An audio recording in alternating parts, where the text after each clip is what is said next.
Bonjour à tous et bienvenue sur MoGame pour une nouvelle vidéo. Alors aujourd'hui on va avoir un top 5 des bases à hôtel de ville de niveau 8 pour le farming. Alors on va commencer tout de suite avec cette base qu'on voit à l'écran en ce moment. Alors ce sera mon petit top 5. Enfin mon petit top 5 c'est un petit peu exagéré car j'ai pris ça sur des vidéos anglaises donc c'est pas vraiment le mien. Je vous le traduis surtout parce que c'est des vidéos à succès qui sont pas disponibles en français. Alors je me suis dit que j'allais faire ça pour vous et pour moi. Alors on commence par cette base qu'on voit ici. On a le château de clan sur le haut et l'élixir noir bien protégé au centre. On a tous les réservoirs qui se protègent. Ensuite toujours une optique de base triangulaire. La base triangulaire en fait c'est une tactique de mettre ses défenses en triangle. Par exemple ici les mortiers, on les met les trois en triangle. Ensuite on a les tours de sorcier, également en formation triangulaire et les défenses aériennes en formation triangulaire également. Pourquoi triangulaire? Car on en a 3 à chaque fois et la formation triangulaire permet de couvrir toutes les zones, c'est-à-dire le haut, le bas, la gauche, la droite. On a bien sûr l'hôtel de ville à l'extérieur. Un peu plus autour de cette formation triangulaire, on y a mis les Tesla comme vous l'avez vu tout à l'heure, quelques bombes un peu partout autour, des pièges, ça c'est pas bien important où vous les placez. Ensuite, si vous voulez protéger votre élixir noir, vous le laissez au centre, mais si vous voulez plutôt défendre votre village et vos ressources en général plutôt que l'élixir noir, mettez le château de clan au centre. Ça peut être d'une grande aide. Ensuite, nous avons bien sûr le reste des défenses tout autour, qui peuvent s'avérer utiles, bien sûr. Et on passe directement au village numéro 2. Enfin, le numéro 4 du classement, puisque je commence par le 5e, puis le 4e. Alors, sur ce village numéro 2, qu'est-ce qu'on a? Enfin, sur ce village numéro 4 plutôt. Alors, on a au centre toutes les ressources. Là, le seul problème, ça peut être le coup de l'éclair pour voler l'élixir noir et les ressources au centre. Sinon, ça devrait aller. On garde toujours cette formation un petit peu en triangle avec les mortiers, les défenses anti-aériennes et les tours de sorcier. Alors là, c'est plus un triangle bien allongé. On voit que c'est pas un modèle de village qu'on a l'habitude de voir. C'est très joli comme ça. Enfin, je trouve qu'esthétiquement, c'est pas mal.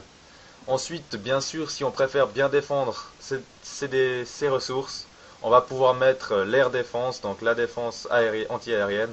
On va pouvoir la mettre plutôt sur le centre et mettre la ressource au bord, ou inverser les deux. Mais je pense que cette configuration-là, si on n'y touche pas, c'est la meilleure. À moins justement de ne pas avoir vraiment l'élixir noir à stocker pour le moment, on met le château de clan au centre et l'élixir noir sur le côté. Sinon, comme ça, c'est parfait. Je pense qu'on peut pas faire beaucoup mieux en fait. Et voilà quoi. Ensuite, la base numéro 3. Alors d'abord, on va passer sur un petit screen de la base de BJ. Alors BJ c'est quoi? C'est BJ Can Dive, par cette vidéo, comme je vous l'ai dit tout à l'heure, a été prise sur un site anglophone, enfin sur un YouTube américain plutôt. Alors on y voit la base de BJ comme BJ Can Dive sur sa chaîne YouTube. Ensuite, on tombe sur ce village, le village numéro 3. Alors sur ce village numéro 3, on y met à nouveau une partie des ressources tout au centre, mais toujours dans différents compartiments, bien protégés. Il faut garder à l'esprit cette idée de compartiment bien défini un peu partout. Ensuite, on va à nouveau adopter un type de tactique triangulaire avec les défenses. Il est vraiment sympa ce village justement car il y a toujours ce mode triangulaire, le Town Hall à l'extérieur, les Tesla qui peuvent défendre, le roi des barbares qui est assez centré sur le village encore, donc ça peut être un avantage. Et surtout ne pas oublier de mettre des pièges à ressort sur les entrées que vous laissez exprès pour attirer les personnages, enfin les attaquants dans ces trous et tomber sur les pièges à ressort. Ça diminuera une bonne partie des unités et ça les empêchera d'atteindre votre élixir noir ou vos réservoirs d'élixir et réservoirs d'or. Donc c'est vraiment quelque chose de très utile de faire ces pièges. Ensuite, on va passer au village numéro 2, si je ne m'abuse. Alors là, sur ce village numéro 2, je l'aime beaucoup en fait, parce que on a toujours ce principe triangulaire, bien sûr, avec les tours de sorciers, avec les mortiers, avec les défenses anti-aériennes, toujours le principe triangulaire. C'est ce qui est le plus important quand on crée une base que ce soit de farming ou que ce soit de rush trophée. Ensuite, avec cette base, ici dans la vidéo, normalement, on peut voir qu'il y a des ralentis, il va vous montrer des ralentis, mais on va les passer parce que c'est pas très intéressant ce qu'il nous raconte sur ce ralenti. Alors on se retrouve immédiatement sur la suite de la vidéo. Nous y voici.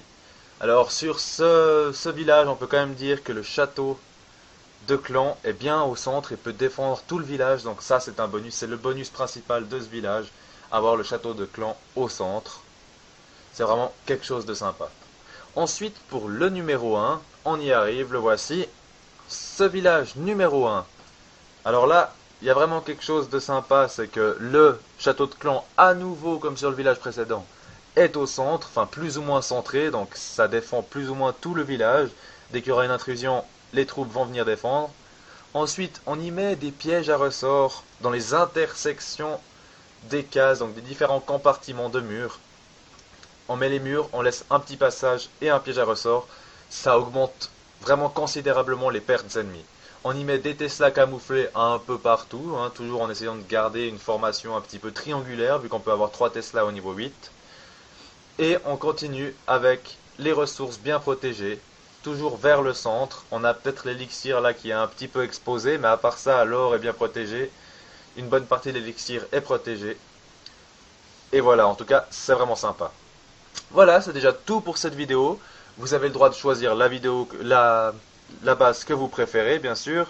N'hésitez pas à me dire dans vos commentaires quelle est la base qui vous a le plus plu. Et on se retrouve dans une